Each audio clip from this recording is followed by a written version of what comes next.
2024 সালের 5ই আগস্ট যে দিনে বাংলাদেশের ক্ষমতার মসনদ ভেঙে পড়েছিল ছাত্র জনতার গণঅভ্যুত্থানে, ফ্যাসিস্ট সরকার প্রধান শেখ হাসিনা কুর্মিটোলা বিমানবন্দর দিয়ে ভারতে পালিয়ে গিয়েছিলেন, আর তার সেই পলায়নের একটি ভিডিও ভাইরাল হয়েছিল সারা বিশ্বে। কিন্তু প্রশ্ন হলো, কে তুলেছিলেন সেই ছবি, কে ধারণ করেছিলেন সেই ভিডিও, কিভাবে সেটি নেট দুনিয়ায় ছড়িয়ে পড়ল, আর কেনই বা ভারত কেন্দ্রিক গোয়েন্দা সংস্থা এই ঘটনার সঙ্গে জড়িয়ে গেল? এই সমস্ত প্রশ্নের উত্তর খুঁজতে গিয়ে বেরিয়ে এসেছে এক চাঞ্চল্যকর কাহিনী, যা বাংলাদেশের সামরিক বাহিনীর অভ্যন্তরে ভারতের গোপন নেটওয়ার্কের ভয়াবহ অস্তিত্বকে উন্মোচন করেছে। বিস্তারিত জানতে হলে এই ভিডিওটি দেখুন শেষ পর্যন্ত। তার আগে আপনি যদি আমাদের চ্যানেলে নতুন হয়ে থাকেন, তাহলে এরকম ইন্টারেস্টিং ভিডিও পেতে আমাদের চ্যানেলটি সাবস্ক্রাইব করে দিন এবং পাশে থাকা বেল আইকনটি অন করে দিন, যাতে কোনো ভিডিও মিস না হয়ে যায়। 5ই আগস্ট 2024 দুপুরবেলা এক অভাবনীয় ঘটনার সাক্ষী হয়েছিল পুরো জাতি। চীন মৈত্রী সম্মেলন কেন্দ্র সংলগ্ন বাণিজ্য মেলার মাঠ থেকে কুর্মিটোলা বিমানবন্দরে উড়ে আসে শেখ হাসিনাকে বহনকারী হেলিকপ্টার। এরপর তিনি C-130J বিমানে করে সাতক্ষীরা সীমান্ত দিয়ে কলকাতা হয়ে দিল্লি যাওয়ার সিদ্ধান্ত নেন। যে বিমানবন্দর একসময় তার নিরাপত্তার ঘাঁটি ছিল, 5ই আগস্টের দুপুর সেটাই হলো তার গোপন পলানোর পথ। এই নীরব তবে কাঁপন তোলা ঘটনার ভিডিও সামাজিক যোগাযোগ মাধ্যমে ভাইরাল হয়ে পড়ে খানিকক্ষণের মধ্যেই। পুরো বিশ্বের শীর্ষ সংবাদ মাধ্যম জুড়ে তখন একটাই খবর, শেখ হাসিনা পালিয়ে গেছেন। এই পলায়নের দৃশ্য কেবল এক অ্যাঙ্গেলের ভিডিও থেকেই দেখা যায়। এই ছবি এবং ভিডিওর সূত্র ধরে শুরু হয় এয়ার ইন্টেলিজেন্সের গোপন তদন্ত। এই তদন্তে পরিষ্কার হয়ে যায় এই ভিডিও করেছেন মাত্র একজন, এবং সেটা বেশ দূর থেকে নিজেকে আড়ালে রেখে লুকিয়ে। ভিডিও করার অ্যাঙ্গেল, অবস্থান ও ক্যামেরা প্যান করার পর্যবেক্ষণ করে এয়ার ইন্টেলিজেন্স কোন কক্ষ থেকে এবং কে এই ভিডিও দৃশ্য ধারণ করেন তা আইডেন্টিফাই করতে সক্ষম হয়। তদন্তের প্রমাণ মেলে যে কুর্মিটোলা এয়ারবেজের অফিসার মেসের জানালা থেকে ছবিটি তুলেছিলেন বিমান বাহিনীর কর্মকর্তা ফ্লাইট লেফটেন্যান্ট রিফাত আশরাফি। তিনি প্রশাসন শাখার একজন কর্মকর্তা ছিলেন, আর ছবিটি নেটে ছড়িয়ে দিয়েছিলেন বিমান বাহিনীর আর এক কর্মকর্তা ফ্লাইট লেফটেন্যান্ট তাহসিব সুরি। তাদের দুজনকে ইতোমধ্যে বাধ্যতামূলক অবসরে পাঠানো হয়েছে। তদন্তে রিফাত আশরাফি ঘটনার সত্যতা স্বীকার করে জানান, তার অফিসের রুমের জানালা থেকে তিনি ছবিটি তুলেছিলেন। শেখ হাসিনা যে বিমান বাহিনীর C-130J বিমানে করে সাতক্ষীরা সীমান্ত দিয়ে কলকাতা হয়ে দিল্লি যাওয়ার সিদ্ধান্ত হয়, সেই খবর যাতে জানাজানি না হয়ে যায় সেজন্য ছবিটি তোলা ও ভাইরাল করা হয়। এর উদ্দেশ্য ছিল শেখ হাসিনা হেলিকপ্টারে করে ত্রিপুরা পালিয়ে যাচ্ছেন, আগেই এই ন্যারেটিভকে প্রতিষ্ঠিত করা, যাতে তার পালানোর প্রকৃত পথ গোপন রাখা যায়। ছবি ধারণকারী রিফাতের মোবাইল ফরেনসিক করার সময় তদন্তকারী এয়ার ইন্টেলিজেন্স একটি চাঞ্চল্যকর তথ্য আবিষ্কার করে। রিফাতের মোবাইলের সাথে স্কোয়াড্রন লিডার আব্দুল্লাহ ইবনে আলতাফের যোগসূত্রতা খুঁজে পাওয়া যায়। এরপরেই শুরু হয় এক নতুন তদন্তের অধ্যায়, যেখানে বেরিয়ে আসে আরও ভয়ঙ্কর সব তথ্য। এয়ার ইন্টেলিজেন্স প্রথমে আব্দুল্লাহ ইবনে আলতাফকে হেফাজতে নিয়ে জিজ্ঞাসাবাদ করে। তাদের তদন্তে কেঁচো খুঁড়তে সাপ বেরিয়ে পড়ে। জানা যায় তিনি ভারতীয় গোয়েন্দা সংস্থা এর সক্রিয় এজেন্ট হিসেবে কাজ করতেন। তিনি ছিলেন বাংলাদেশ এয়ারফোর্সের ভেতরে এর শ্যাডো রিক্রুটার। এই বড় ঘটনা বুঝতে পেরে এয়ার ইন্টেলিজেন্স বিষয়টি DGFI এর নজরে আনে। DGFI 14 আগস্ট 2024 তাকে আটক করে বিষয়টি সম্পর্কে অধিকতর তদন্ত শুরু করে। তদন্তের অগ্রগতিতে এক চাঞ্চল্যকর তথ্য সামনে আসে। এতে স্পষ্টভাবে প্রমাণিত হয় যে আব্দুল্লাহ ইবনে আলতাফ সরাসরি ভারতের গোয়েন্দা সংস্থা এর সঙ্গে জড়িত ছিলেন। এই প্রমাণ শুধু কাগজে কলমেই সীমাবদ্ধ ছিল না, বরং তার ব্যক্তিগত গাড়ি থেকে উদ্ধার হয় এমন সব জিনিস যা তার বিরুদ্ধের অভিযোগকে আরও শক্তিশালী করে। গাড়ির ভেতর থেকে উদ্ধার করা হয় ভারতীয় প্যারা কমান্ডার ব্যবহার করা দুটি ভয়ঙ্কর FN-90 রাইফেল এবং CP-229 অস্ত্র। এগুলো এমন ধরনের অস্ত্র যা সাধারণ নাগরিকদের হাতে আসা তো দূরের কথা, সেনাবাহিনী বা বিশেষ কমান্ডো ইউনিট ছাড়া অন্য কারো নাগালে থাকার কথা নয়। এর সঙ্গে মেলে নগদ 1 কোটি টাকা, যার উৎস নিয়ে প্রশ্ন তুলতেই হয়, এবং নানা ধরনের আধুনিক ইলেকট্রনিক ডিভাইস যা গোপন যোগাযোগ এবং নজরদারির কাজে ব্যবহৃত হতে পারে। তদন্তে আরও বেরিয়ে আসে আব্দুল্লাহ ইবনে আলতাফ শুধু সাধারণ কোনো তথ্যদাতা ছিলেন না, বরং তিনি ভারতীয় ইন্টেলিজেন্সের হয়ে শ্যাডো এজেন্ট হিসেবে কাজ করতেন।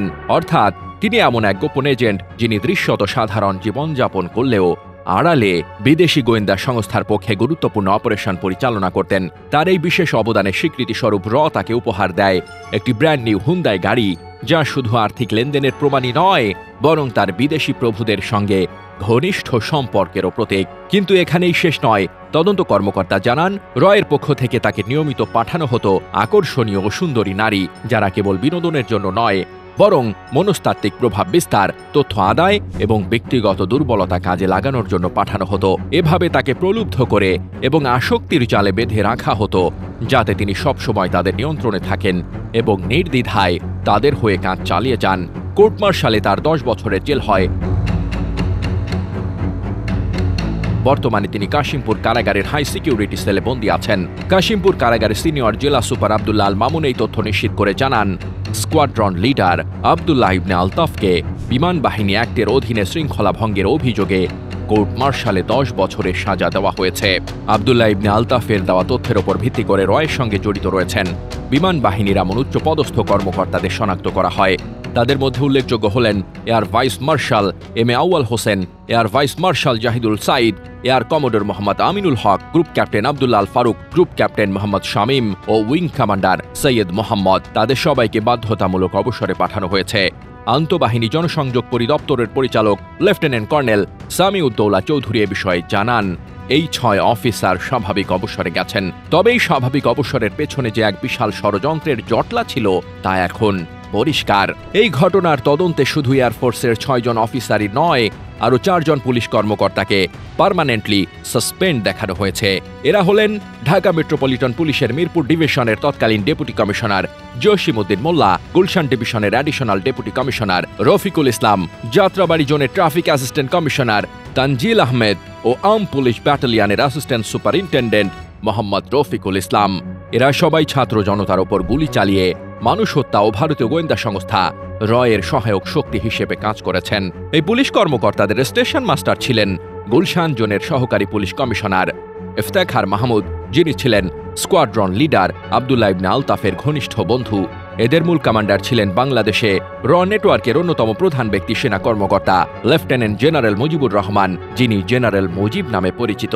পুলিশ কর্মকর্তা ইফতেখার মাহমুদের র সংশ্লিষ্টতা ও গ্রেফতারের ঘটনাও কম চাঞ্চল্যকর নয়। 5ই আগস্ট 2024-এ অস্ত্রসহ ইফতেখার আব্দুল্লাহ ইবনে আলতাফের সহায়তায় এয়ারফোর্সের বাসভবন ফ্যালকন টাওয়ারে আশ্রয় নিয়ে লুকিয়েছিলেন।